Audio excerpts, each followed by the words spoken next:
In the stillness of the reef, when the tides are slack and the moon casts a silver glow that barely reaches the ocean floor, the coral kingdom quiets into its nocturnal rhythm. Parrotfish tuck into mucus-wrapped cocoons, crustaceans hunker down in crevices, and most predators retreat to patience. But the octopus begins. With no bones to anchor it, no fixed shape to define it, and no rules it feels obliged to follow, it seeps through the reef like an intelligent liquid, wrapping its 8 limbs not just around prey, but around possibilities. The common octopus, Octopus vulgaris, may look like a soft-bodied anomaly of the sea, but beneath that boneless exterior lies one of the most advanced neural networks in the animal kingdom. Each arm operates with semi-independent control, like limbs with their own brains, able to reach, touch, feel, taste, and even make decisions without consulting the central brain. That brain, meanwhile, is busy solving problems, opening jars, memorizing mazes, tracking time, observing, always observing. Aquarium keepers know this better than anyone. Surveillance footage has recorded octopuses slipping out of their tanks, gliding silently across the room under the cover of night, raiding other enclosures for fish or crabs, then returning before morning rounds. These are not chance escapes. They're premeditated acts of infiltration. One particularly famous case involved an octopus named Inky, who slipped through a gap in the top of his tank, crossed the floor, located a nearby drain pipe, squeezed into the pipe, and disappeared into the sea. The pipe was 50 meters long. It had no light. Inky had never seen it before, and yet he vanished without hesitation. Not a fugitive, a professional. In the wild, the octopus continues its legacy of subterfuge, not as an apex predator, but as an apex manipulator. Camouflage is its most celebrated gift, a neural trick that allows its skin to mimic not just color, but texture, pattern, and even light reflection. Chromatophores, iridophores, and papillae work in concert like a painter's palette fused with a living 3D printer. 1 second, it's a rock. The next, a flicker of coral. Then, a flash of warning color before it vanishes into sand, curling under rubble like smoke returning to a bottle. Yet camouflage is only the decoy. The real deception lies in how octopuses exploit environments. They don't just hide in dens, they construct them. Using rocks, coconut shells, and even glass bottles, they build barriers, false exits, ambush chambers. They've been filmed plugging their dens with shells after entering, then burying the entrance. Some scatter objects to mask scent trails. They don't just hide, they erase themselves from the story. Their mobility adds another layer to their genius. An octopus can pour its body through a hole the size of its eyeball. It can climb vertically, walk sideways, swim backwards using jet propulsion, or simply ooze like spilled ink across the reef. No other predator moves like this. No direction is off limits and no path is permanent. That's why their hunting style isn't about speed or brute force. It's about infiltration, stealth, and timing. Their targets vary. Crabs are favorites. The octopus will reach one arm over the edge of a rock and feel blindly for movement. Another arm circles the other side. It blocks the exit with one, then slides another beneath the crab's belly. The prey is enveloped before it sees what touched it. If the crab retreats into a shell, the octopus doesn't pry. It injects venom. The venom contains both paralyzing agents and enzymes that dissolve muscle connections, loosening the crab's grip from within. What emerges from that shell is no longer a struggle. It's a prize. But even these feats are dwarfed by their problem-solving under pressure. In laboratory settings, octopuses have solved puzzles that baffle rats and dogs. Some learn to recognize human faces. Others rearrange their tanks in symmetrical patterns. Many invent their own games. One octopus in a German lab was caught on video repeatedly shooting a jet of water at an overhead lamp that annoyed it, eventually shorting out the bulb. This wasn't instinct. It was retaliation. The escape artistry isn't just metaphor. It's survival strategy. Octopuses live fast and die young. Most only live 1 to 2 years. They don't pass on knowledge through generations. Everything they do, they must figure out on their own. Their intelligence is solitary, improvisational, and entirely self-taught. When a predator strikes, be it a shark, eel, or grouper, the octopus doesn't just flee. It calculates. It can split the tips of its arms into multiple escape routes, leaving behind a twitching limb to distract the attacker while it vanishes in another direction. It doesn't just survive, It deceives survival itself. And then there's the ink. A last resort, yes, but even this is not just a smokescreen. The ink contains tyrosinase, an enzyme that disrupts smell and taste receptors. It's chemical sabotage. It doesn't just blind, it disorients. And while the predator is left stunned in a cloud of sensory static, the octopus is already halfway down a crevice, slipping into a hole it mapped hours earlier, arms sealing behind it like a hatch. There are even accounts from coral reef night surveys where octopuses, disturbed by dive lights, have been seen covering their eyes with an arm, shielding against the glare as they retreat. That tiny moment, an animal shielding its vision in annoyance, may be the most human gesture you'll see in the sea. But it's not mimicry. It's a glimpse into a mind that's doing what we do, assessing, adapting, reacting. We still don't fully understand octopus intelligence. It's not centralized like ours. 2/3 of its neurons are in its arms. Its memory seems episodic.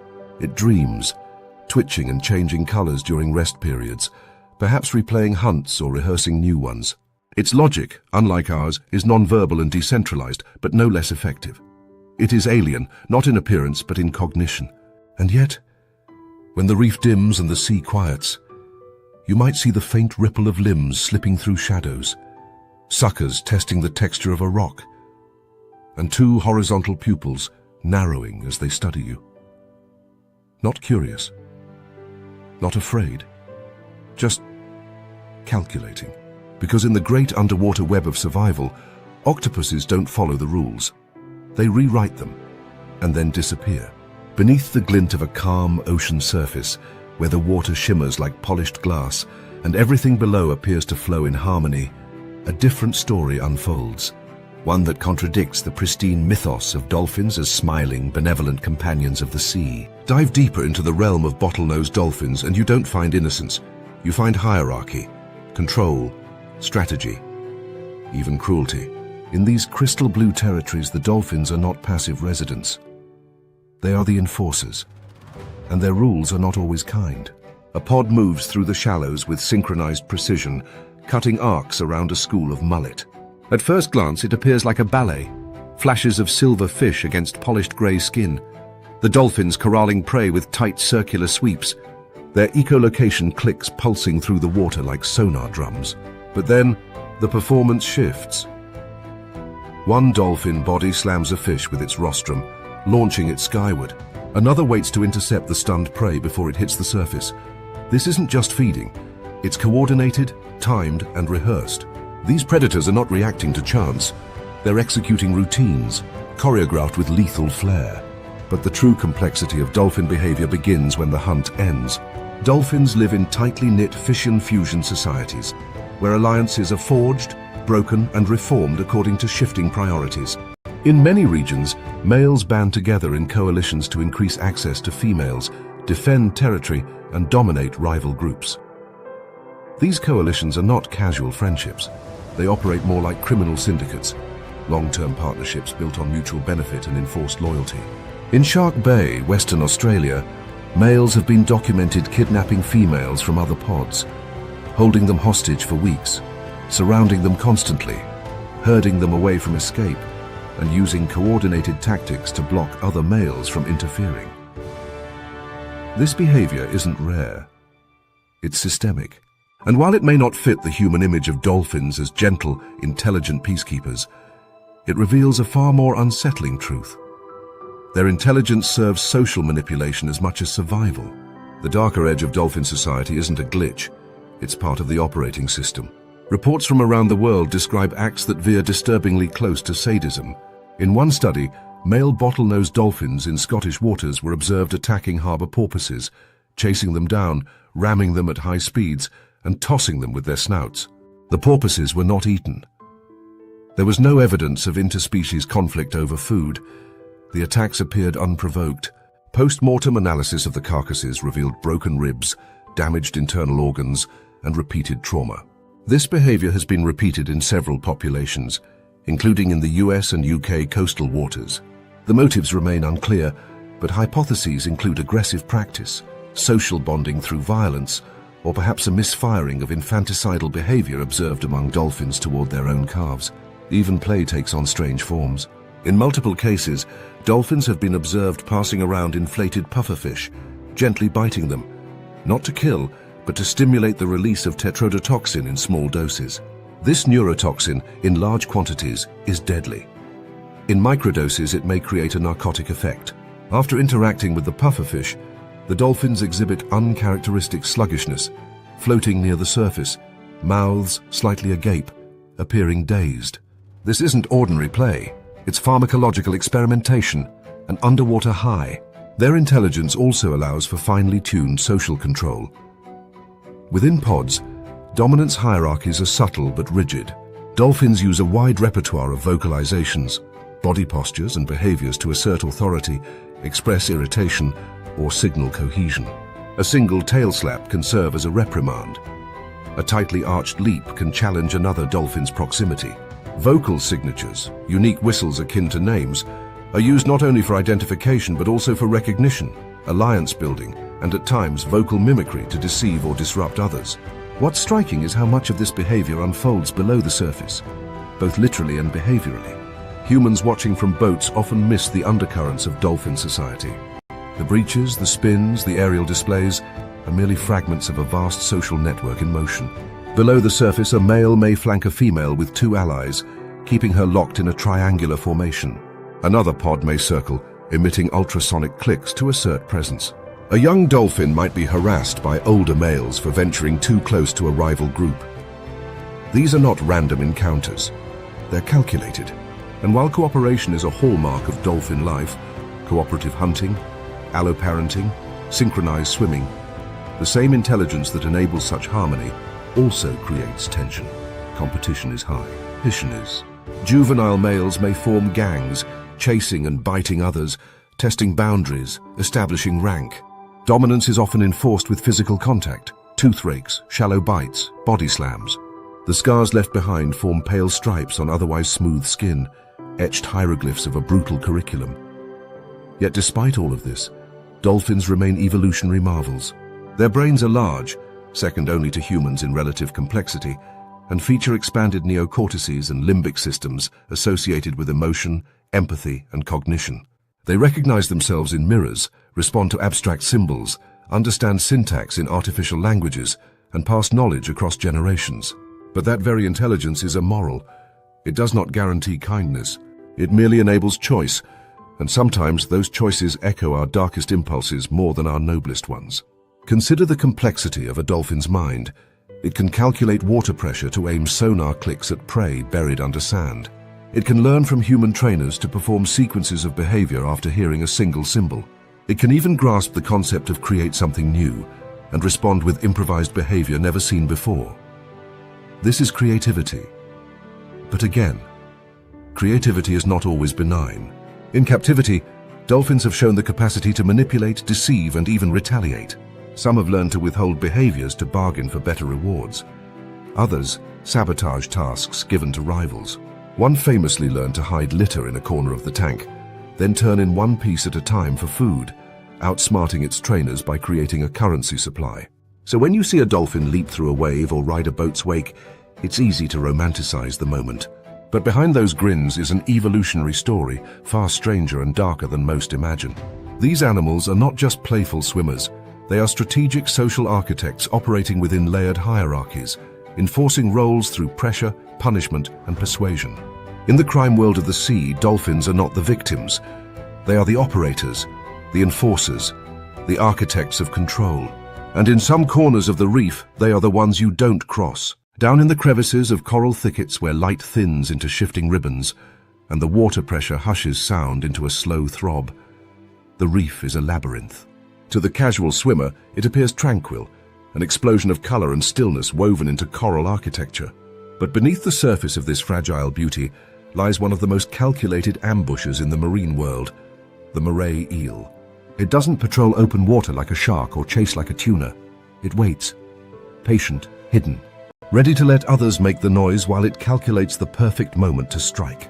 At first glance, a moray eel seems like a throwback from a prehistoric sketchbook.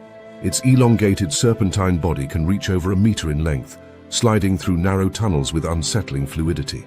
The head is large, the jaws visibly flexing even at rest, not in aggression but to pump water across the gills. Its skin is scaleless, smooth and rubbery, sometimes mottled like forest camouflage, other times brightly colored, greens, browns, yellows, even blues, depending on species and region. Eyes small but alert, nostrils flicking for scent. But the most unnerving thing about a moray isn't how it looks, it's how it behaves. Unlike most reef predators, morays don't chase. They engineer scenarios. Hidden deep in a crevice, a moray will angle its head just enough to observe the corridor beyond. It may spend hours unmoving, letting the ocean pass like scenes through a peephole. Sometimes it will slide its head partway out, letting the current waft scents of fish and invertebrates into its nasal cavity. But it does not move, not until the environment plays the right card. Occasionally, the moray becomes part of something stranger, a partnership. In one of nature's rare examples of cooperative hunting between species, moray eels and groupers have been documented forming hunting duos. The grouper, a robust, fast predator of the open reef, will swim up to a moray's den and perform a series of rapid head shakes and body tilts, a signal. If the moray is interested, it follows. The two then patrol together, exploiting each other's strengths. The grouper flushes prey from open water into the reef, while the moray probes deep into the crevices, flushing prey into the grouper's strike zone. This isn't passive coexistence, it's strategic alliance. And yet what happens next reveals a deeper layer of behavior. In many instances, the moray doesn't cooperate so much as it opportunistically benefits. It allows the grouper to initiate, to scout, to chase. Then in the moment of confusion, it lunges sideways, seizing the prey the grouper just flushed, or intercepting the escape route for an easy ambush. It contributes minimally to the chase, but often claims a share of the reward. This isn't partnership, it's silent manipulation. The moray eel is the reef's opportunist, its quiet accomplice in a con. Its hunting style reinforces this. Morays are not power hunters, they are precision killers. Once prey enters range, be it a shrimp, fish, or even another eel, the moray lashes with terrifying speed, anchoring its victim with rows of backward-pointing teeth. But here's where it gets more sinister. Morays have a second jaw, an inner set of pharyngeal jaws hidden inside their throat, which shoots forward like a mechanical arm to grip and pull prey inward. This jaw system is unique among bony fish and functions like a biological grappling hook. It's not enough to bite. The moray reels its prey in from the inside, mechanically and inescapably. In certain coral structures, morays exploit geometry. They wedge themselves into choke points, narrow spaces where fleeing fish cannot pivot or turn quickly. These architectural kill zones are chosen, not stumbled upon. Some eels even block one end of a tunnel with their tail, forcing prey to turn back into their jaws. In this sense, they don't merely hunt, they create hunting conditions. The prey loses long before it realizes a predator is present. Unlike ambush predators that rely on camouflage alone, morays use spatial memory. Experiments in controlled reef setups have shown that morays learn the geometry of artificial reefs within hours, where dead ends are, which turns lead to exits, and where prey tends to linger. They'll even switch ambush spots if a prior one proves unproductive. Their success rate increases over time, not because they get faster, but because they get smarter. Morays are also notoriously territorial. A single crevice may be occupied for years. They will defend their den from other eels and even attempt to exclude divers if they feel crowded. Yet despite their fierce reputation, they are mostly cautious. They don't seek confrontation, but they'll never hesitate if cornered. Most injuries to humans happen not during attack but due to provocation, accidental hand placements near dens, or attempts to feed them by hand, mistaking curiosity for docility. Those jaws, once latched, are hard to dislodge. Interestingly, morays lack strong vision. Their eyesight is limited, especially in turbid water. Instead, they rely heavily on smell, using their paired tubular nostrils to pick up minute chemical changes in the water. This olfactory acuity makes them effective nighttime predators, able to locate hidden crustaceans or wounded fish long after visual hunters have retreated. Some species venture out during twilight hours, emerging just as diurnal fish begin to settle and before nocturnal hunters fully activate. This twilight timing grants them access to prey caught between shifts. In captivity, morays show startling adaptability. Some learn to exit water features in search of new enclosures, similar to octopuses, though less gracefully. They can live surprisingly long lives, up to 30 years in aquariums, and often display recognition of handlers. They remember feeding schedules and routines. Though not social in the way dolphins or octopuses are, they are observant and capable of associating patterns and consequences. And yet, for all their cunning, morays remain largely underestimated. Their quiet demeanor, hidden habitats, and infrequent appearances in open water mean they're often overlooked in the reef's hierarchy of danger. But for the creatures of the reef, juvenile fish, shrimp, octopus, the presence of a moray inside a coral chamber is not forgotten. It is calculated into their every move, every darting change of direction. A reef with a moray is a reef with a trap. Because the moray eel doesn't rule through aggression or dominance, it rules through silence. It watches while others act. It waits while others chase. And when the moment is right, when the prey is one corner too deep, or the partner 1 second too slow, it strikes. Not as the predator you see coming, but as the one you forgot was even there. In the still silence of the benthic zone, where sunlight filters down as a faint haze and water movement slows to a gentle drift, the seafloor seems like a place of peace. Grains of sand shift subtly under the lazy pull of currents. Crustaceans trace their paths through soft silt, and tube feet whisper across the substrate like tickling threads. Here lies the sea cucumber, an animal so unassuming it appears more vegetable than vertebrate. But beneath its gelatinous exterior lies one of the most unconventional survival strategies in the marine world. This is not a fast predator, nor a clever escape artist. This is a living contradiction, soft-bodied, slow-moving, yet equipped with a chemical defense system so extreme it borders on biological warfare. The sea cucumber belongs to the class Holothuridae, distant relatives of sea stars and sea urchins. Their bodies are elongated and leathery, often resembling bloated pickles or oversized caterpillars, stretched along the seabed in muted hues, brown, beige, pink, or speckled with iridescence. They move slowly, inching forward using rows of small tube feet, or flexing their entire body to lurch across the terrain. Most species spend their time filtering detritus, digesting organic particles in sand, and excreting cleaned sediments, a vital role in maintaining seabed health. In ecosystems like coral reefs and seagrass beds, their grazing helps cycle nutrients and oxygenate the substrate. By all appearances, they are benign, harmless recyclers. But appearances deceive. When threatened, sea cucumbers don't flee. They rupture. At the first sign of serious disturbance, a probing predator, sudden pressure, or aggressive contact, some species of sea cucumber contract their body wall and forcefully eject part of their internal organs through the anus.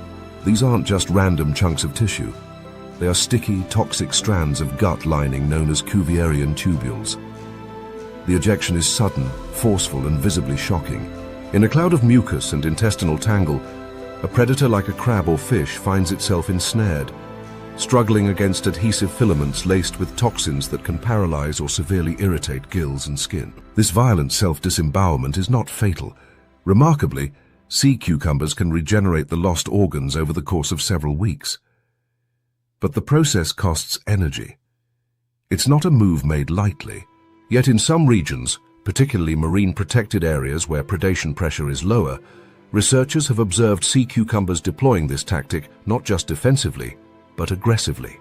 Instead of ejecting guts when attacked, they expel them toward nearby competitors, other cucumbers encroaching on feeding grounds or resting space. In essence, it's a preemptive strike, a chemical eviction notice, not self-defense, but spatial domination. The implications of this are astonishing. It suggests a degree of environmental assessment and conditional behavior once thought unlikely for such a primitive animal. In some densely populated zones, certain species have been recorded engaging in repeated ejections without clear provocation, possibly to reduce competition for particulate-rich sediment. The expelled tubules not only incapacitate nearby animals, they can coat substrate with a chemical signature that deters return for hours. In tightly packed habitats where space is currency, the ability to clear a patch of seabed is an evolutionary edge. The toxins in these tubules are potent. Many contain holothurin, a saponin compound known to disrupt cellular membranes. To a fish, inhaling holothurine can cause gill irritation, seizures, and even death. To a crustacean, it's like being sprayed with a biological glue laced with nerve agent. Unlike venom, which is typically injected through a bite or sting, holothurine is broadcasted, a chemical plume unleashed into the environment. It affects not only the target, but any organism unlucky enough to be downstream. Yet sea cucumbers do not rely on this strategy alone. Some species deploy a different kind of defense, evisceration. In extreme cases, they expel not just tubules, but entire loops of digestive tract, essentially hurling their own guts into the water column to confuse and repel attackers. The entrails continue to move post-ejection, undulating in the current and resembling a struggling organism. While the predator investigates the writhing mass, the cucumber contracts, hardens slightly, and slowly retreats under sand or into crevices. It is a biological smokescreen built from living tissue. These behaviors may seem extreme, even grotesque, but they evolved in response to the cucumber's vulnerabilities. With no hard shell, no venomous spines, and no speed, sea cucumbers had to innovate defensively. In their slow, unhurried way, they have become masters of deterrence, not through power, but through biochemical manipulation. Their physiology supports this. Unlike many marine invertebrates, sea cucumbers can alter the stiffness of their body wall using mutable collagenous tissues. When relaxed, they can squeeze into cracks and hollows, becoming floppy and fluid. When threatened, they can tense these tissues, turning stiff and resistant to pressure. This flexibility allows them to fit into unlikely spaces, avoid dislodgement in strong currents, or become harder for predators to grip. It's a defense rooted not in offense but in control, of form, of response, of outcome. Even their reproduction has territorial overtones. In some shallow reef zones, male sea cucumbers release sperm in synchrony, triggered by lunar cycles or environmental cues. The plumes rise like smoke from chimneys, drifting on the tide toward females.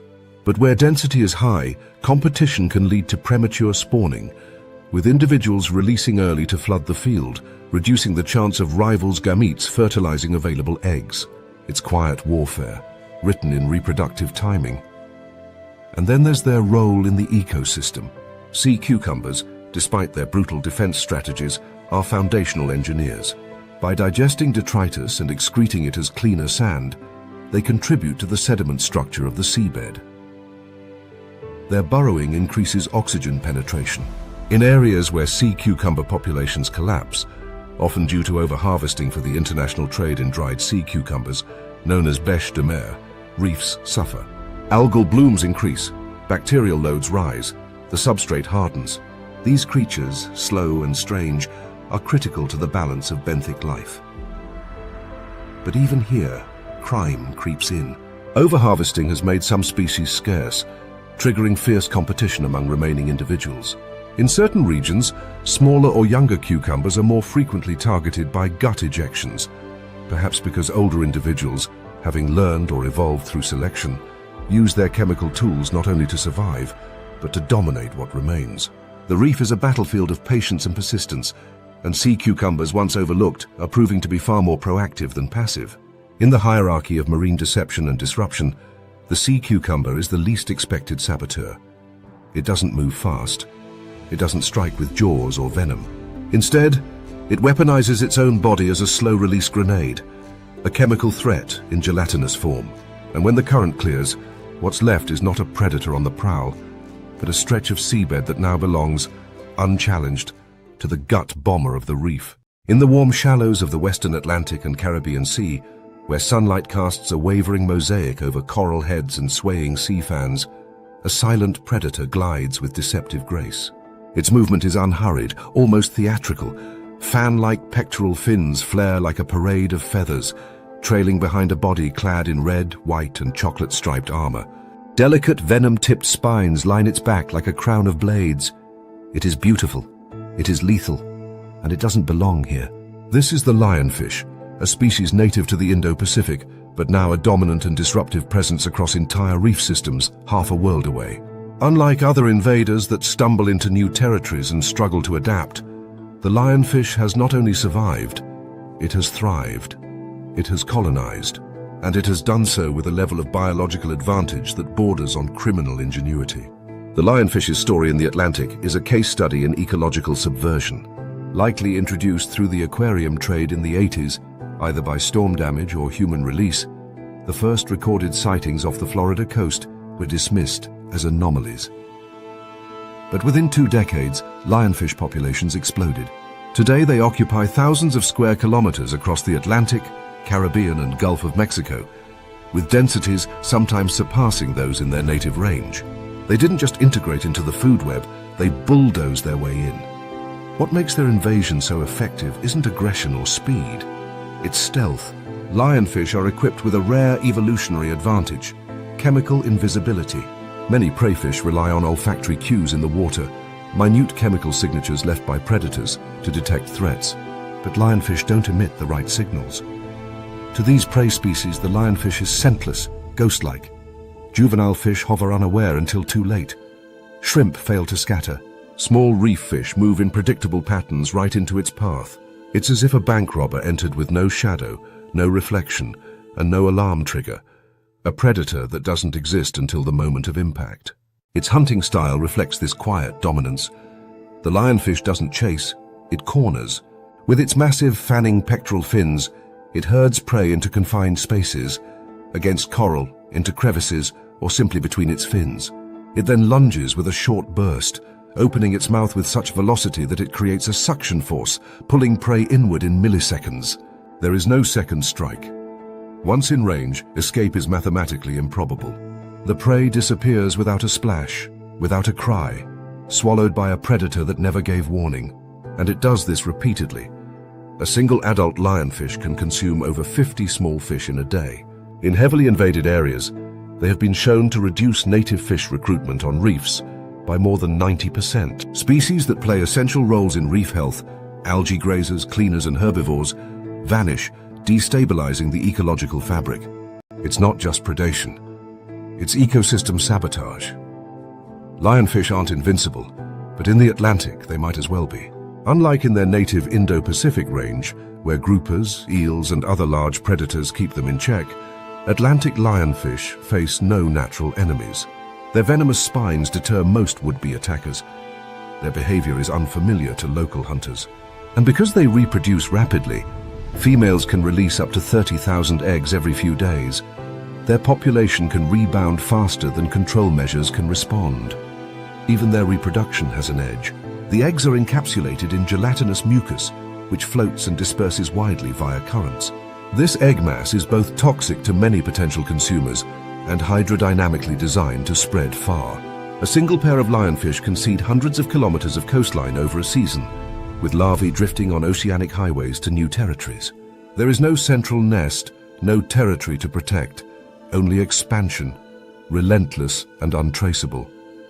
Their physical structure reinforces their dominance.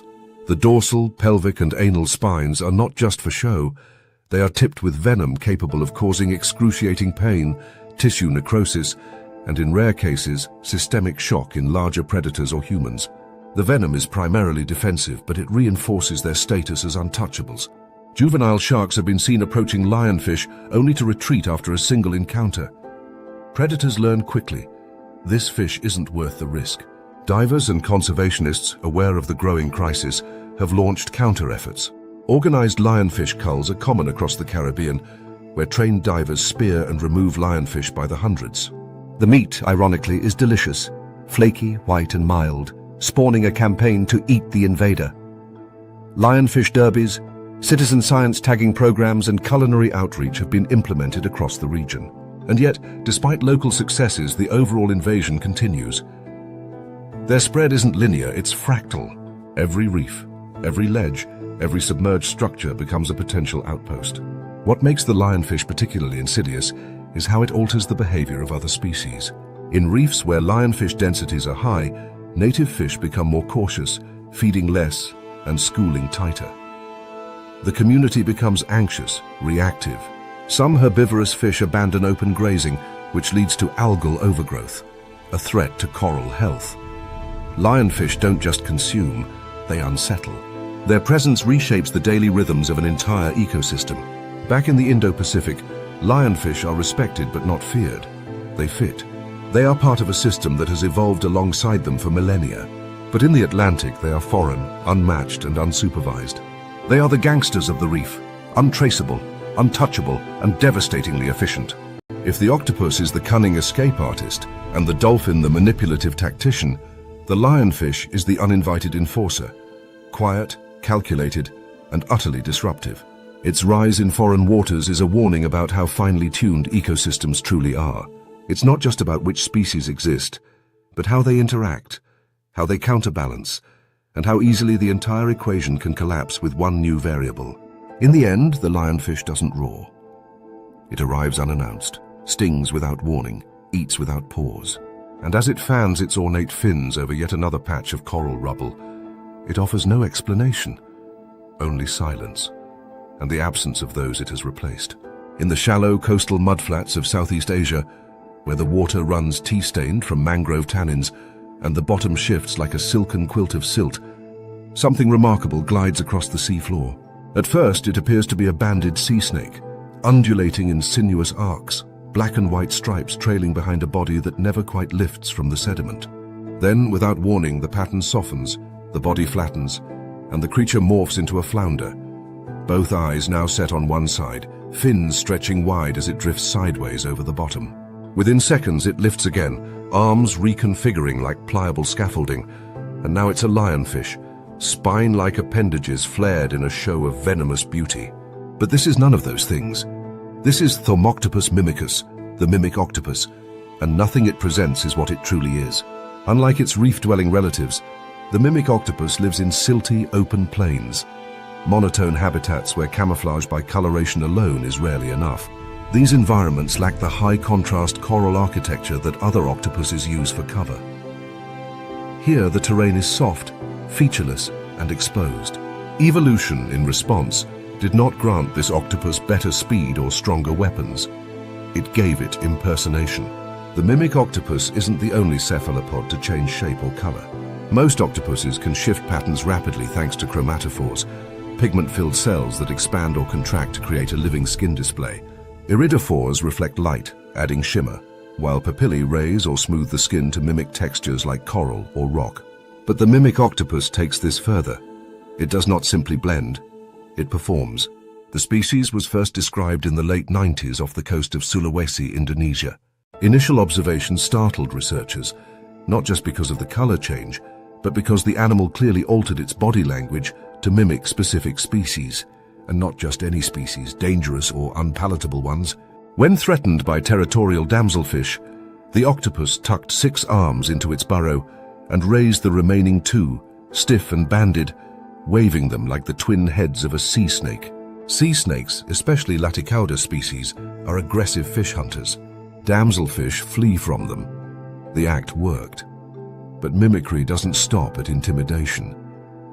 Sometimes the mimic chooses to appear non-threatening. To sneak past a territorial crab, it flattens and glides like a harmless soulfish. When surrounded by territorial jawfish, it adopts the floating posture and color of a drifting jellyfish. It is not a single disguise, but a toolbox, one that adjusts depending on the audience. This implies an extraordinary level of cognitive processing. The mimic octopus doesn't just change skin, it chooses characters based on context. What's more, the mimic octopus often selects species that are locally familiar to its observers. In waters where lionfish are common threats, it mimics lionfish. In snake-heavy zones, sea snake mimicry is more frequent. This adaptive plasticity, adjusting the performance based on regional fauna, suggests an awareness of its audience that borders on tactical. It's as if the octopus reads the social and ecological atmosphere of its neighborhood and selects its outfit accordingly. While most camouflage strategies are reactive, meant to avoid detection, the mimic octopus turns deception into proactive manipulation. This isn't just hiding, it's rebranding, and it's effective. Its body is designed for these tricks. Unlike reef octopuses, T. mimicus has longer, more tapered arms, each capable of rigid extension. This gives it the structure to imitate spines, flippers, or tentacles. It also moves differently, more fluidly than its cousins, with motions choreographed more like swimming performances than crawling locomotion. The body is pale, with strong brown or black markings, neutral enough to serve as base for many disguises. Unlike animals that rely solely on skin pattern, it pairs movement and posture with color in a complete behavioral illusion. And while it's most famous for impersonating toxic or venomous animals, there are subtle shades of deception in its less obvious behaviors. On quiet hunting forays, the mimic may resemble sandfish or small groupers, blending in as just another low-tier forager. It avoids triggering alarm in nearby prey, waiting for the perfect moment to strike. It also mimics the gait of injured animals, wobbling or fluttering to lure scavengers close, only to ambush them with sudden precision. It is not bound to one strategy. Its entire existence is an improvisational con. What's even more astonishing is the lack of internal structure. Like other octopuses, the mimic has no skeleton, no rigid shape to guide its form. Every impersonation is a full-body transformation. There are no templates, just memories, observations, and instinctual choreography. Scientists still debate whether these behaviors are learned or inherited. Likely it's a combination. Juveniles may inherit a genetic preference for certain disguises, then refine them through trial and error. The result is a behavioral mosaic, constantly adapting, constantly learning. But deception comes with limits. The mimic octopus is still vulnerable. Its tissues are soft, its size relatively small. It lacks ink sacs, which most octopuses use as a last-ditch defense. Instead, it relies entirely on its showmanship. A failed performance can mean death. But for T. mimicus, performance is survival. And when it works, it does more than save its life. It grants access to hunting grounds, evasion routes, and opportunities that other cephalopods would never risk. Its habitat reflects this strategic choice. Mudflats may seem barren, but they are rich in cryptic prey, shrimp, gobies, small crustaceans. Few predators specialize in these grounds because of their exposure. But the mimic, with its bag of disguises, makes a living here by becoming whatever the situation requires. Where others see risk, it sees a stage. In many ways, the mimic octopus is an evolutionary commentary on the power of perception. It has no claws, no shell, no poison. Its survival is built entirely on managing how others see it. And in a world where being seen means being eaten, there is no more valuable skill than choosing who you appear to be. Among the reef's cast of assassins, strategists, and saboteurs, T. mimicus is something else entirely. Not a fighter, not a builder, a shapeshifter, a living illusion. It wins not through strength, but through suggestion. By hijacking the mental models of others, manipulating expectations, and disappearing into false identities. The mimic octopus is not merely a creature of the sea. It is a con artist in gelatinous form, rewriting the laws of visibility, one impersonation at a time. As the tide slips back into the sea, the reef is laid bare beneath a dappled sky. Pools shimmer in the hollows of the rock, and fragments of coral glint beneath the water's surface like the scattered shards of a shattered cathedral. Life here is in constant flux. Fish dart between gaps in the reef. Mollusks burrow into soft patches of sand, and among the rubble, almost imperceptibly, small armored shapes shift and twitch, perfectly matched to their background. These are decorator crabs, members of a clandestine order of crustaceans, whose survival depends not on force, speed, or venom, but on theft, disguise, and a peculiar form of biological hacking. At a glance, a decorator crab appears to be just another lumpy piece of the reef. Its shell is irregular, coated in algae, coral fragments, even bits of sponge or shell. It's a walking collage of the seafloor, a mobile fortress stitched together with stolen parts. But beneath this deceptive wardrobe lies a surprisingly complex organism, one that understands, in its own instinctual way, how to use the world around it not just to hide, but to weaponize.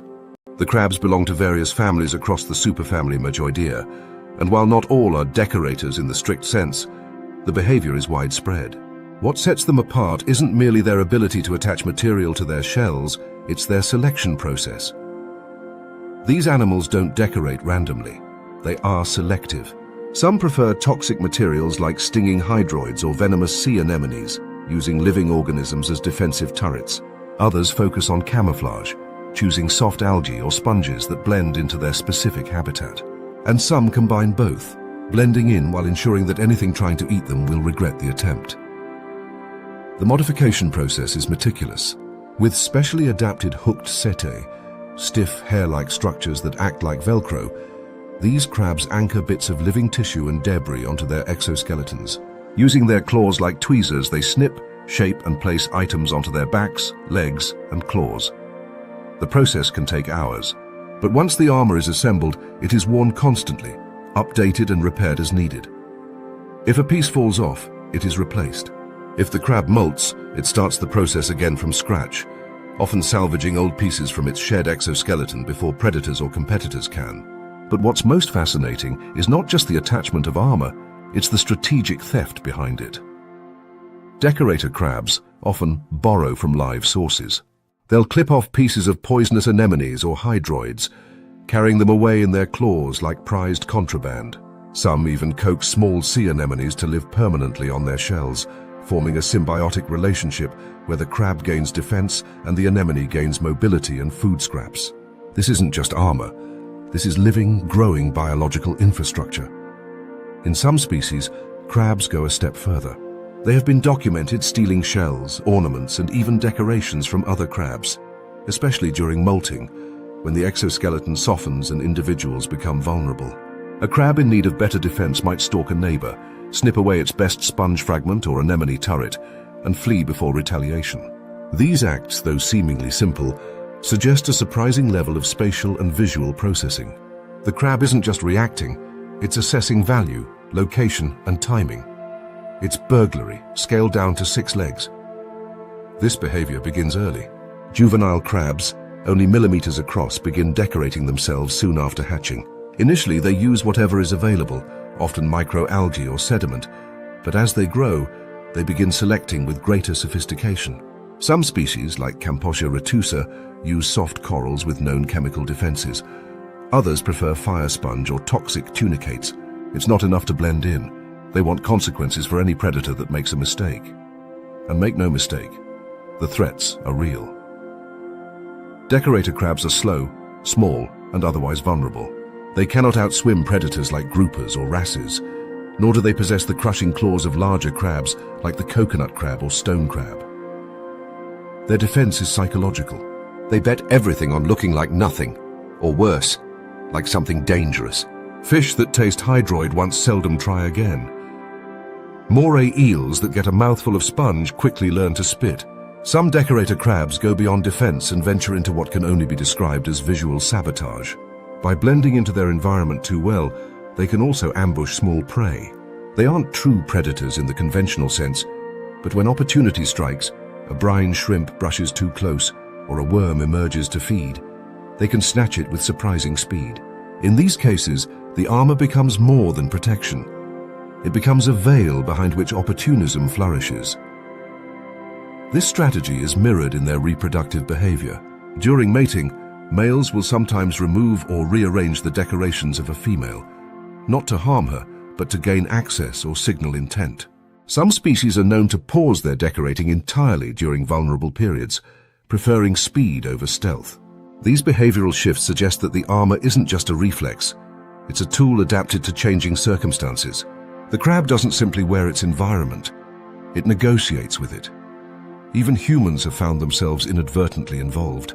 In some reef zones frequented by divers, decorator crabs have been seen carrying fragments of plastic or man-made debris, snippets of netting, labels, or even artificial sponges. The crab does not care whether the material is natural, it only cares whether it functions. If it sticks, blends, or burns, it's good enough. In a strange way, the decorator crab has become a curator of human error, adding our discarded waste into its natural armor. Yet despite their resourcefulness, decorator crabs are still underappreciated in reef ecology. Their role is not flashy or central. They don't reshape ecosystems or prey on keystone species, but they reveal something deeper. How survival in the ocean isn't always about dominance. Sometimes it's about ingenuity, adaptability. The ability to use the tools at hand, even if those tools are alive, dangerous, or previously owned by someone else. In the silent war for reef survival, where visibility often means death, the decorator crab plays by its own rules. It dresses in others' danger, wears the reef like a cloak, and if necessary, robs its neighbor to upgrade its defense. It is not a predator. It is not prey. It is something more cunning, a collector of power that isn't its own, and it walks the reef in borrowed armor, invisible only until you look too closely. In the quiet waters of a temperate reef, where eelgrass sways like soft metronomes and rays of filtered sunlight crease the sandy bottom, a gathering begins. Dozens of cuttlefish hover just above the substrate, tentacles relaxed but ready, their bodies shimmering with an endless cascade of color. The air, if there were any, would be electric. This is not a hunt. It's a display, an aquatic ballroom where every shimmer, pulse, and ripple carries weight. Beneath the calm choreography lies a storm of deception, strategy, and reproductive warfare. In this arena, the best liar wins. The giant Australian cuttlefish is the largest of its kind, with males often reaching half a meter in length and weighing several kilograms. During mating season, they converge in large numbers along rocky coastal areas, especially in South Australia's Spencer Gulf. Here, they compete for access to females. Larger males dominate through intimidation, flaring their limbs, flashing their chromatophores in bold, contrast-heavy patterns, and expanding their arms to exaggerate size. These dominant displays often lead to confrontations, short, violent grapples that end with one male driven off and the victor claiming the right to guard a female as she lays her eggs in rock crevices. But not every male plays by those rules. Among the crowd, a smaller male approaches. He is clearly outsized, no match in strength or stature, yet he does not flee. As he drifts closer to the mating pair, something extraordinary happens. The side of his body facing the dominant male morphs in color and posture to resemble a female. Muted tones, subdued patterns, limbs tucked rather than splayed. But the other side, facing the actual female, flickers with an intricate courtship display, soft ripples of iridescence dancing across his skin. The transformation is seamless, and the deception is complete. He is a male masquerading as a female on one flank, seducing with confidence on the other. This is not random mimicry. It is intentional, bilateral signaling, different messages sent simultaneously to different audiences. And it works. While the alpha male guards the female, assuming he is flanked by a harmless onlooker, the disguised male mates with her. A brief copulatory exchange, unnoticed and unchallenged. In evolutionary terms, it's subversion of the highest order, a stealthy genetic heist pulled off under the nose of a bouncer. Cuttlefish possess one of the most advanced camouflage and signaling systems in the animal kingdom. Their skin contains 3 layers of pigment cells: chromatophores, iridophores, and leucophores, each capable of manipulating light in different ways. These allow them to generate thousands of color combinations, rapidly change textures, and project moving patterns across their bodies. These tools are not just for hiding from predators. They are for communication, misdirection, and in the case of reproductive strategies, manipulation. While dominant males rely on brute presence and vigilance, sneaker males adapt through deception. Some mimic juveniles to appear non-threatening. Others stay just outside visual range, darting in when the guarding male is distracted. But the bilateral split, the Janus-faced trick, is the most astonishing of all. It requires not only color control, but situational awareness and behavioral coordination. The cuttlefish must know who is looking, from which angle, and what signal will reduce suspicion while advancing intent. It is tactical misdirection embedded in flesh. The complexity doesn't end there. Females have agency in this story. They are not passive recipients of sperm. In fact, they store sperm from multiple males in specialized cavities and selectively use it to fertilize eggs. Studies show that females often favor sperm from sneaker males, suggesting that cleverness may outweigh brute force in reproductive success. Whether this is due to genetic compatibility, reduced harassment, or an attraction to subtlety remains unclear, but the outcome is consistent. Deception pays. And in a species with a short lifespan, typically 1 to 2 years, reproductive opportunities are limited and precious. Every encounter matters. There is no room for wasted displays or futile fights. The sneaker strategy, while risky, offers a chance for smaller or later maturing males to pass on their genes without engaging in battles they are sure to lose. It adds a layer of social complexity to a world already rich in visual language. Cuttlefish courtship is a visual symphony. Courtship displays involve rhythmic waves of color, undulating patterns that can mesmerize, disorient, or entice. These displays are often customized for the moment, subtle when seeking privacy, explosive when fending off rivals. Their arms, too, are expressive, coiled tightly in shyness or flared dramatically to exaggerate mass. Even the position of their eyes, ringed in color-changing skin, communicates intent. Every inch of the body speaks, and what it says depends entirely on who's watching. Interestingly, cuttlefish appear to understand the concept of audience. In laboratory experiments, males altered their signaling based on whether a rival male could see them. If the rival was behind a barrier, the male used full courtship colors. If the rival was in view, they toned down displays or employed sneak tactics. This situational modulation suggests cognitive flexibility, a basic theory of mind. They don't just react, they strategize. The double-agent approach isn't limited to one species. Variations of these tactics appear across other cephalopods, including the common European cuttlefish. The behaviors aren't anomalies. They are part of a wider suite of reproductive strategies that showcase the versatility and cunning of this group. In a lineage already known for camouflage, the true brilliance lies not just in vanishing, but in being seen the right way, by the right target, at the right time. What makes all of this more impressive is that cuttlefish are not social animals in the traditional sense. They don't live in pods like dolphins or maintain hierarchies like primates. They live solitary lives outside of breeding aggregations. Yet in those fleeting windows of social interaction, they display a depth of behavioral complexity that rivals species known for long-term relationships and social memory. It's a different kind of intelligence, episodic, opportunistic, but no less intricate. Their brain-to-body ratio is among the highest of invertebrates, and their learning capacity is formidable. They solve mazes, remember object patterns, and even distinguish between shapes and quantities. When applied to reproductive tactics, this intelligence becomes a tool not just for survival, but for subterfuge. Every pulse of skin color, every shift in posture is a calculated move in a silent chess game played in shifting sand and kelp shadows.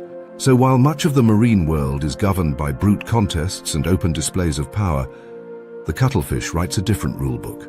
It favors misdirection over aggression, precision over noise. In a single movement, it can play victim, predator, and lover, slipping between roles like water through fingers. In this liquid theater, the stage is always shifting, but the act remains the same, to be seen as something you are not, in order to achieve what others think you cannot. The cuttlefish doesn't fight for love. It deceives for it, expertly, silently, and sometimes with two faces at once. In the sun-drenched waters of the Indo-Pacific shallows, where coral fingers reach toward the surface and the water dances with reflections of mangrove leaves, a serpentine figure glides just above the reef. Its black and white bands pulse gently with each undulation, moving with a precision that suggests no urgency, no threat. Reef fish dart casually by, paying it little attention. To them, it smells like something familiar, perhaps a rabbitfish or a wrasse. But this is no herbivore. This is Laticauda colubrina, the banded sea crate, and its approach is anything but innocent. Sea snakes, often overlooked in discussions of marine predators, are among the most uniquely adapted reptiles on Earth. Evolving from land-dwelling elapids millions of years ago, they've shed legs for flippers, lungs for elongated air sacs, and desert camouflage for patterns that ripple like warning flags through salt water. Most species live entirely at sea, rarely, if ever, returning to land. Some, like the banded sea crate, still venture onto beaches to lay eggs. Others, like Hydrophis, have gone fully aquatic, giving birth to live young underwater and surviving without ever setting scale on dry ground. But all share a defining feature: venom that ranks among the most potent in the animal kingdom. And yet, despite this potency, sea snakes are not reckless. They do not strike with abandon. They are precise hunters, navigating a three-dimensional maze of coral, sponge, and shadow, where success relies as much on deception as it does on speed.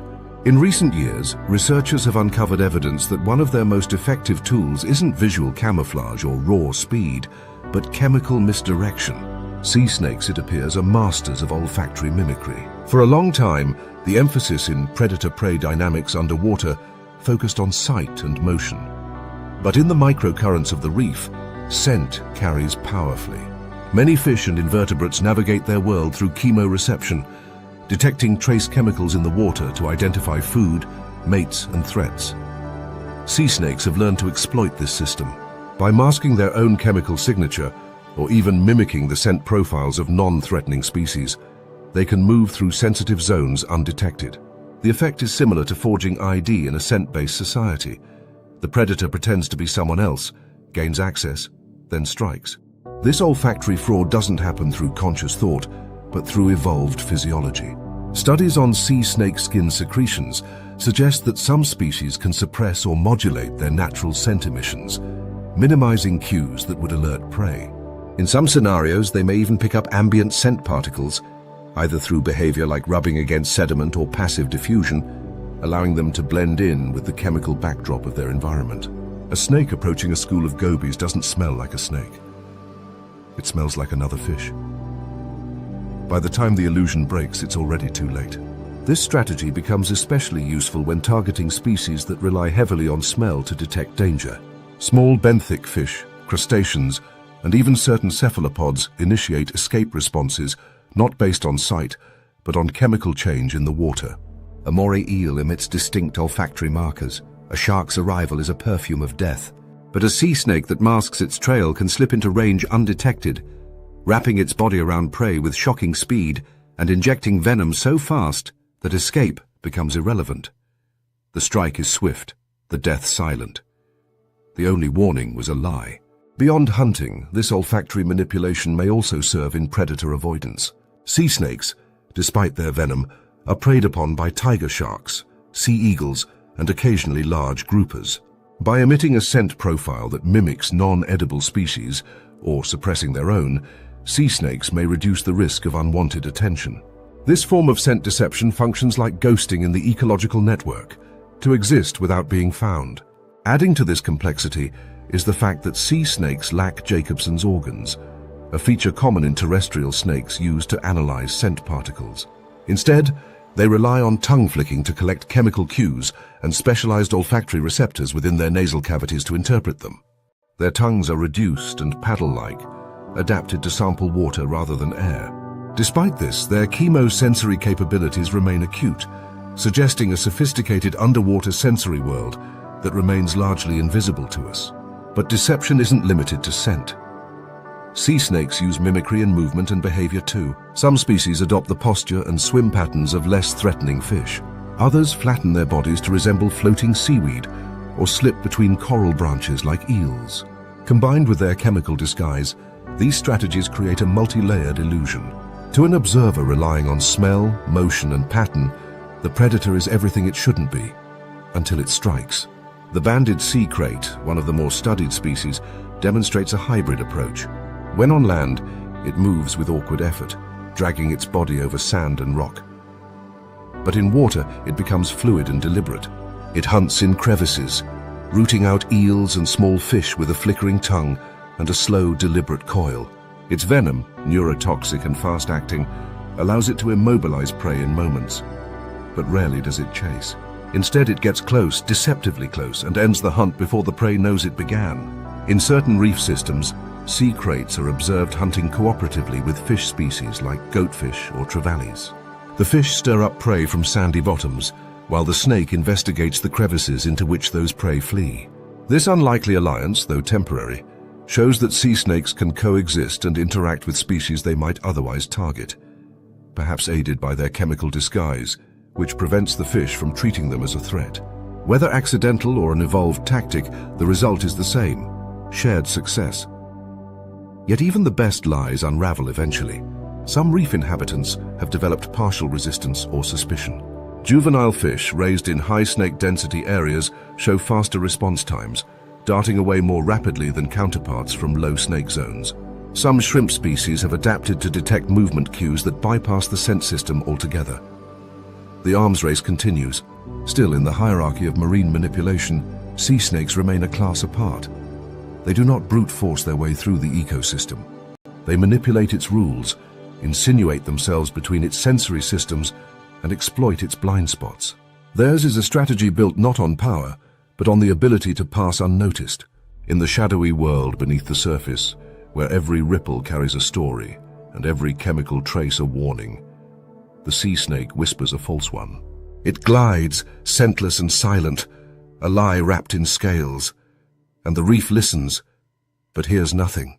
Beneath the surface of the world's oceans lies an ecosystem governed not by fairness or order, but by adaptation, exploitation, and opportunism. To the untrained eye, a coral reef may look like a garden, vivid, abundant, harmonious. Fish dart between coral heads in bursts of color. Sea fans sway gently in the current, and soft light flickers across a textured landscape alive with motion. But stay longer, observe more closely, and the illusion begins to erode. This isn't a peaceful world. It is a battlefield of intelligence, misdirection, and biological crime, a place where strength alone is insufficient, and where the rules of engagement are written in deception. Across the reef, every species, predator and prey alike, employs tactics that would, in any human society, be considered underhanded. Octopuses, for instance, don't just hunt. They break into tanks, raid crab burrows, and vanish into crevices with stolen meals. Their behavior mirrors that of calculated burglars, combining mechanical skill with memory and spatial reasoning. They have been documented unscrewing lids, manipulating obstacles, and even lying in wait inside empty shells to ambush unsuspecting passers-by. Their genius lies not in brute strength, but in planning, escape, and control. In another world, they would be master thieves. Dolphins, on the other hand, operate more like organized syndicates. Their societies are built on alliances, coercion, and often intimidation. Male coalitions have been observed isolating females, coordinating harassment to assert control, and displaying aggression toward outsiders, including other species. Their intelligence, often romanticized in popular media, manifests in deeply strategic, often ruthless social behavior. In some regions, dolphins are known to kill porpoises for reasons unrelated to food or territory, violence that seems to serve no purpose beyond reinforcing social dominance. They don't just survive, they rule. Moray eels offer a quieter model of exploitation. Hiding deep within the coral's hidden corridors, they let others, groupers, rays, even divers, do the work. When groupers initiate hunts, morays often slip into the action late, stealing kills or intercepting fleeing prey without contributing to the effort. Sometimes they collaborate with other predators, but often the line between partnership and manipulation blurs. They are the silent accomplices, the opportunists waiting in the shadows until someone else pays the cost. Even creatures as seemingly passive as sea cucumbers engage in behavior that borders on biological warfare. When provoked or when territory becomes scarce, they eject their toxic guts onto nearby animals, not to escape, but to eliminate competitors. This isn't defense, it's chemical assault, and while their actions go unnoticed by most casual observers, they reshape the dynamics of the benthic zone by altering who can occupy space and who gets pushed out by sheer chemical force. Lionfish are the mafia of the invaded reef. Unchecked by predators, cloaked in chemical invisibility, and armed with venomous spines, they've expanded across the Atlantic, leaving devastated fish communities in their wake. They eat everything, fear nothing, and operate with impunity. Native fish, unable to detect their scent or anticipate their strategies, fall to them in waves. In some areas, biodiversity collapses. The lionfish is not a member of the reef. It is an invader, a gangster with no allegiance to balance or biodiversity. Mimic octopuses and cuttlefish, by contrast, represent the masterclass of con artistry.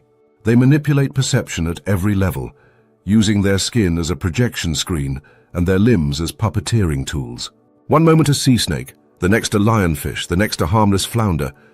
These creatures rewrite their identity in real time, tailoring their performance to fool predators, prey, or rivals. Cuttlefish take this deception into the reproductive arena, impersonating females to sneak past alpha males and mate right under their noses. This is not accidental camouflage. It's calculated theater. Decorator crabs turn theft into architecture. They steal living weapons, anemones, hydroids, sponges, and affix them to their shells like portable fortresses. Some even rip defenses from other crabs, fashioning their own mobile armory from stolen parts. Their lives are a quiet act of scavenged sabotage, dressing in the danger of others and hiding in plain sight.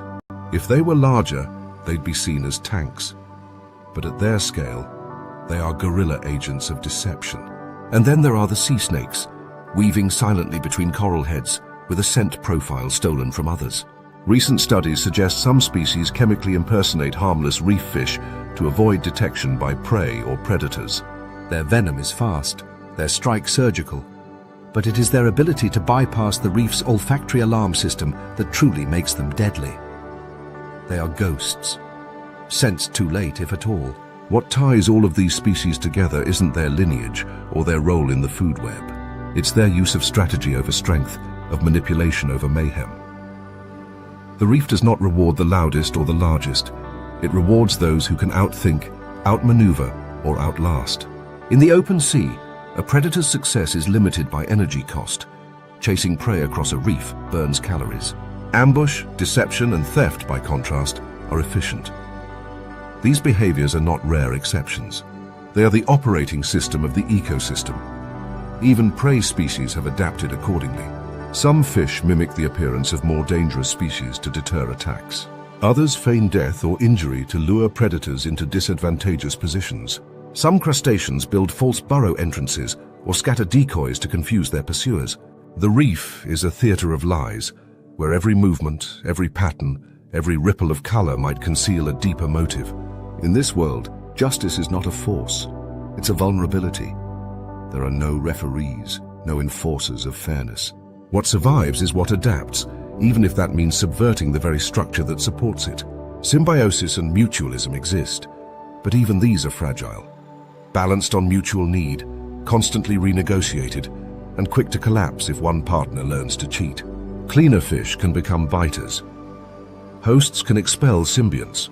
Algae and coral may work together, until stress tips one into parasitism. There is no higher court to appeal to. The rules are made moment to moment, and the deeper you go, the stranger it gets. In the twilight zones where light fades and pressure rises, creatures abandon even the pretense of fairness. Anglerfish wave bioluminescent lures that promise food but deliver fangs. Barrelly fish with transparent heads track prey through overlapping fields of vision. Parasitic isopods take over tongues. The reef's code of manipulation continues into the abyss, its creativity unchecked by sunlight or human morality. The ocean's web of life is not neat. It is tangled, duplicitous, and alive with invention.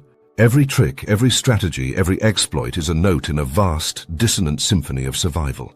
Justice does not swim here, but ingenuity does. And in a world with no rules, the only crime is failing to adapt.